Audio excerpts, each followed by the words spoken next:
Vous écoutez le podcast du marketing, épisode 141.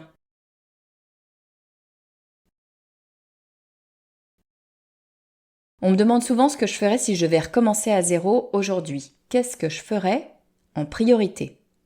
Quand on se lance, on a 1000 idées à la minute et ce ne sont pas les stratégies marketing qui manquent.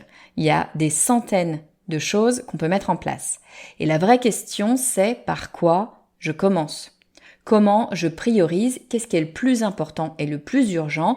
Qu'est-ce qui va me faire avancer significativement? Qu'est-ce qui est essentiel à mon business? Bref, je commence par quoi? Eh bien moi, si je devais tout recommencer, je me concentrerais sur deux choses. Créer du contenu, c'est-à-dire précisément ce que je fais là tout de suite en enregistrant un épisode de podcast, et travailler l'email marketing.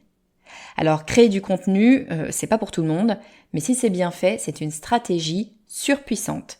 Avec presque zéro budget, elle a le pouvoir de vous faire connaître, d'attirer vos futurs clients, de vous installer comme expert dans votre domaine, de vous donner confiance et de convertir.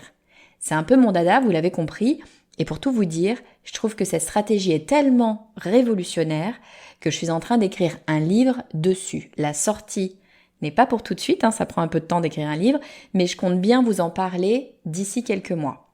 Donc je ne vais pas tout vous dévoiler sur la création de contenu aujourd'hui. En revanche, j'ai bien l'intention de vous convaincre de l'importance de l'email marketing. Si vous écoutez le podcast du marketing depuis un moment, j'espère bien vous avoir déjà convaincu, mais au cas où, cet épisode est une piqûre de rappel. Je vous ai listé 7 raisons qui font que l'email marketing est une stratégie absolument incontournable. C'est simple, si vous ne travaillez pas sur votre stratégie d'email marketing tous les jours, oui, je dis bien tous les jours, cet épisode est à écouter d'urgence. J'en profite d'ailleurs pour saluer les près de 9000 abonnés à ma newsletter. Vous êtes nombreux et nombreuses à nous avoir rejoints cet été, alors si c'est votre cas, bienvenue à vous. Et sinon, vous pouvez vous inscrire sur lepodcastdumarketing.com/newsletter. J'envoie un email tous les jeudis matins dans lequel je vous parle de marketing, bien sûr. Et puis j'en profite aussi pour vous faire bénéficier de tous mes bons plans, du genre l'outil gratuit qui va bien, une réduction spéciale sur un service que j'utilise, et puis aussi les invitations exclusives aux événements auxquels je participe. Bref, si le marketing vous intéresse, je vous attends sur lepodcastdumarketing.com/newsletter. Vous noterez que je mets largement les pieds dans le plat, mais enfin je pouvais pas vous parler d'email marketing sans vous inciter à rejoindre ma liste. Voilà, c'est fait. Alors laissez-moi vous donner les 7 raisons qui font que l'email marketing est pour moi essentiel dans votre stratégie de communication. Première de ces 7 raisons, c'est que l'email marketing, c'est une stratégie qui vous coûtera pas grand-chose, voire qui vous coûtera pas un rond. Oui, d'envoyer des emails, c'est gratuit. La seule chose que vous allez peut-être avoir à payer, c'est ce qu'on appelle un ESP, c'est-à-dire un gestionnaire de base email, c'est-à-dire le logiciel qui va vous permettre de conserver en toute sécurité les adresses email qu'on vous a confiées et d'envoyer vos emailings, votre newsletter. Alors, il existe beaucoup de gestionnaires de base email sur le marché. Je vous laisserai évidemment faire votre choix, mais sachez que parmi tous ces gestionnaires, il en existe de très bons qui ont une offre gratuite, gratuite au moins au début, c'est-à-dire qu'en général, ils vont vous proposer vos 500 premiers contacts, voire parfois vos 1000 premiers contacts gratuitement. Donc jusqu'à 1000 contacts dans votre base email sans avoir à débourser un seul euro, autant vous dire que c'est une stratégie qui coûte effectivement pas grand-chose, d'autant que quand ça devient payant, on parle que de quelques dizaines d'euros selon les fournisseurs bien sûr, mais ça reste franchement très très accessible. Alors il en existe plein, je vais pas tous vous les citer, je vous en donne 3, mais à vous de faire votre choix. Vous avez Mailchimp, bien sûr, c'est celui que j'utilise, Sendinblue ou MailerLite. Voilà, ces 3-là vont vous proposer des offres gratuites, donc allez voir ça. Pour le coup, c'est une stratégie qui coûte pas grand-chose et vous allez voir après, dans mes 7 raisons, vous allez voir, je vous parle de retour sur investissement, vous allez vite comprendre que pour une offre gratuite, ça vaut vraiment le coup.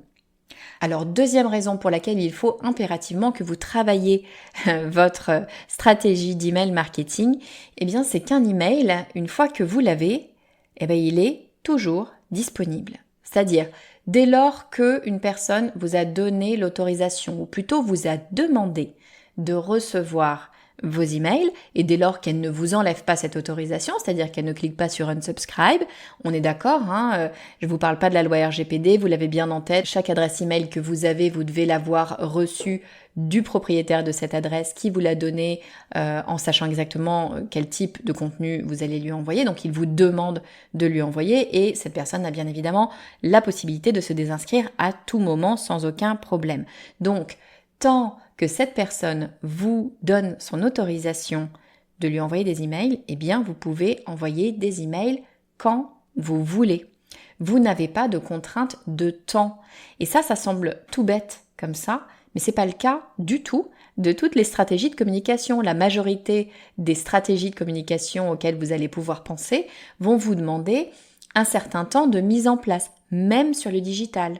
Si je pense par exemple aux pubs Facebook, c'est peut-être la première stratégie à laquelle on pense un petit peu automatiquement, une pub Facebook, il va falloir bien sûr la construire, la paramétrer, etc. Mais ça, même sans parler de ça, dès lors que vous la publiez, vous allez avoir un temps d'acceptation de votre publicité par Facebook. Facebook doit valider que votre publicité est convenable et répond aux règles d'utilisation de Facebook. Donc ce temps, il est variable, ça peut être quelques heures, ça peut être quelques jours, ça peut parfois être quelques semaines. Toujours est-il que si vous aviez un message urgent à faire passer, si vous vouliez impérativement que votre publicité soit vue immédiatement, pas de chance, c'est pas possible. Alors qu'avec l'email marketing, dès lors que votre email est prêt, vous cliquez sur envoyer et il est dans la boîte email de l'ensemble de vos contacts. Donc, l'email marketing à retenir, c'est vraiment un outil que vous allez pouvoir utiliser quand vous voulez. Troisième très bonne raison, elle découle un petit peu de la deuxième raison, c'est que l'email marketing, vous allez certes pouvoir l'utiliser quand vous voulez, mais vous allez aussi pouvoir l'utiliser aussi souvent que vous voulez. Rien ne vous empêche d'envoyer des emails régulièrement. Je vous invite même à les envoyer régulièrement. Mais ce que je veux dire par là, c'est que rien ne vous empêche d'envoyer des emails souvent ou moins souvent, au rythme qui vous convient. Rien ne vous empêche même d'envoyer un même email plusieurs fois. Si vous avez un bon gestionnaire de base email, il va vous proposer plein d'options différentes, dont une qui est très utile, qui est le fait de renvoyer un email que vous avez déjà envoyé, mais de le renvoyer aux personnes, par exemple, qui n'auraient pas ouvert votre premier email. Non, parce qu'effectivement, on a toutes et tous des vies très remplies, et puis j'imagine que vous êtes comme moi, enfin j'espère que je suis pas la seule, que vous êtes comme moi et que parfois vous loupez des emails, vous oubliez d'en ouvrir, vous avez mille choses à faire et puis du coup vous êtes passé à côté d'un email. Eh bien votre gestionnaire de base email va vous permettre tout simplement de renvoyer ce même email qui n'avait pas été ouvert de façon à ce que la personne ait une seconde chance en fait de pouvoir prendre connaissance de votre message. Vous pouvez envoyer vos emails aussi souvent que vous le voulez, vous pouvez les envoyer, les renvoyer, vous pouvez même suivre ce que les personnes font avec ces emails. Et j'en arrive à mon quatrième point qui est la personnalisation. Je parlais de suivre ce que les personnes font. Ça va être très utile notamment pour personnaliser vos emails. Parce que oui, l'un des très gros avantages de l'email, c'est que vous allez pouvoir envoyer des emails différents en fonction des différentes personnes que vous avez dans votre base. Vous allez en fait pouvoir segmenter votre base. Et quand je disais, c'est intéressant parce que vous allez pouvoir suivre ce que la personne a fait précédemment, vous allez par exemple pouvoir suivre le fait qu'elle ait ou non l'habitude de cliquer dans vos emails, qu'elle ouvre vos emails souvent ou pas souvent. Enfin, il y a plein de choses comme ça que vous allez pouvoir suivre. Cela, ça va vous permettre de segmenter votre base et donc de personnaliser vos emails et d'écrire des emails qui vont répondre plus précisément aux attentes, aux besoins, à la personnalité de la personne que vous avez en face de vous. Par exemple, vous allez pouvoir segmenter votre base en fonction des goûts de chaque personne. Selon votre sujet de prédilection, vous allez peut-être identifier que tel type de personne préfère tel élément alors que d'autres préfèrent un autre élément. Et vous allez pouvoir adapter vos emails en fonction de ça. Vous allez pouvoir le faire en fonction de ses activités. Je le disais à l'instant, vous allez suivre le fait que une personne soit très active ou non par rapport à vos emails, les ouvre, ne les ouvre pas, ait ouvert votre dernier email ou pas, etc. En fonction de tout ça, vous allez renvoyer ou pas des emails spécifiques. Vous allez aussi pouvoir le faire en fonction d'actions que cette personne aura fait ailleurs que sur vos emails. Typiquement, si vous avez un site e-commerce, vous allez pouvoir relier votre ESP, donc votre gestionnaire de base email, encore une fois, vous allez pouvoir le relier à votre site e-commerce et envoyer un email, par exemple, si une personne a acheté un produit, ou par exemple, mettons une semaine, on va dire ça, après que une personne ait acheté votre produit, pour lui envoyer par exemple un questionnaire de satisfaction, vous assurer qu'elle a bien compris comment votre produit fonctionne, enfin peu importe, là à vous de voir ce que vous voulez envoyer. Mais vous allez pouvoir le faire en fonction d'une action que cette personne a fait en dehors de vos emails. Donc là, on commence à avoir des choses vraiment intéressantes. Un exemple que vous connaissez toutes, vous avez forcément déjà vécu dans votre vie personnelle d'achat, c'est tout simplement vous mettez un produit dans votre panier sur un site e-commerce et puis vous avez autre chose à faire ou vous avez changé d'avis ou enfin en tout cas vous sortez de ce site avant de finaliser votre achat. Et bien automatiquement le système va pouvoir vous envoyer un email pour vous dire eh oh, vous aviez prévu d'acheter tel article, vous n'êtes pas allé au bout de votre achat, sachez qu'il est toujours disponible dans votre panier et vous pouvez y accéder en cliquant sur ce lien. Voilà, c'est le genre de choses que vous allez pouvoir faire grâce à la segmentation et c'est ça aussi la personnalisation. Et puis si on va un cran plus loin, vous allez pouvoir segmenter et donc envoyer des emails bien spécifiques en fonction de la position de chaque personne dans votre entonnoir de vente. Alors, ça paraît un peu compliqué comme ça. Votre entonnoir de vente, c'est ce qu'on appelle aussi votre tunnel de vente. Si vous voyez pas bien ce que c'est, je vous invite à écouter l'épisode que j'ai fait spécifiquement sur les tunnels de vente. Je vous mettrai le lien de l'épisode dans les notes de cet épisode. Mais typiquement, qu'est-ce que c'est en 2 mots lorsque vous avez un site e-commerce, donc vous avez quelque chose à vendre précisément, vous allez pouvoir identifier quel est le chemin que votre client idéal va parcourir avant de prendre sa décision d'achat. Parce qu'une décision d'achat, ça n'arrive pas comme ça d'un coup en claquant des doigts. Il y a différentes étapes par lesquelles on passe. Notamment le fait de savoir qui vous êtes, le fait d'avoir confiance en vous, le fait d'avoir identifié qu'on a un besoin, voilà, ce genre de choses.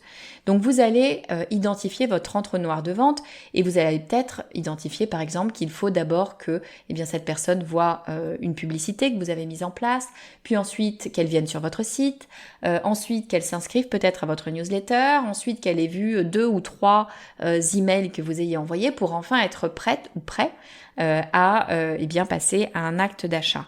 Donc vous allez pouvoir identifier pour chacune des personnes qui est sur votre base email à quel niveau elle se trouve dans votre entonnoir de vente et donc quelle probabilité cette personne a de devenir client, c'est-à-dire de passer à l'achat. Vous n'allez évidemment pas envoyer le même email à quelqu'un qui est tout en haut de votre entonnoir de vente et qui donc n'est absolument pas prêt à passer à l'achat et à quelqu'un qui se trouve au bas de l'entonnoir de vente et qui donc, a priori, est prêt à acheter votre produit ou votre service. Donc encore une fois, l'email marketing va vous permettre de segmenter de façon extrêmement fine votre audience et donc d'envoyer des emails personnalisés. Et ça, on le sait, plus un email est personnalisé, plus il a de chances d'atteindre son objectif, que l'objectif soit la vente ou non. En tout cas, il va faire mouche s'il est personnalisé.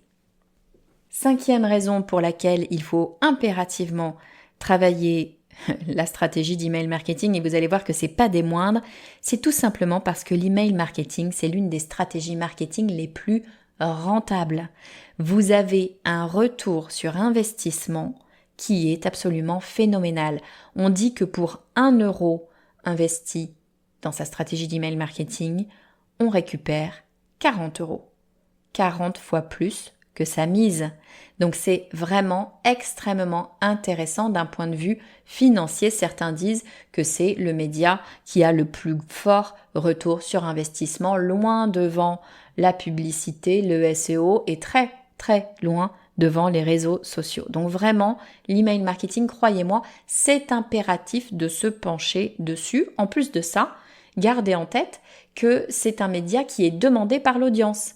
Lorsque vous demandez aux consommateurs quel est le média par lequel ils souhaitent être contactés par une marque, eh bien, ils vont vous répondre en très grande majorité qu'ils préfèrent être contactés par email. Et c'est assez logique d'ailleurs, puisqu'en fait, si vous avez leur adresse email, c'est parce qu'ils vous l'ont donnée. Et pourquoi vous l'ont-ils donné ? Ils vous l'ont donné parce qu'ils veulent recevoir des informations de votre part.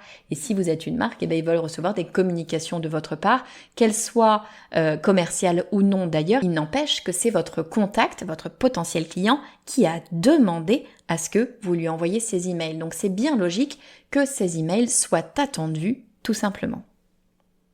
6e bonne raison pour travailler cette stratégie d'email marketing, eh bien c'est parce que ça va vous permettre de travailler, de développer une certaine proximité et l'engagement avec votre audience. Lorsque vous recevez un email, eh bien vous recevez quelque chose qui est personnel, qui est pour vous, qui est dans votre boîte email, pas la boîte email du voisin, la vôtre. C'est la même chose que lorsque vous recevez du courrier, vous recevez directement quelque chose chez vous, dans votre boîte aux lettres. Eh bien, nos inbox, c'est exactement la même chose. C'est tout à fait personnel.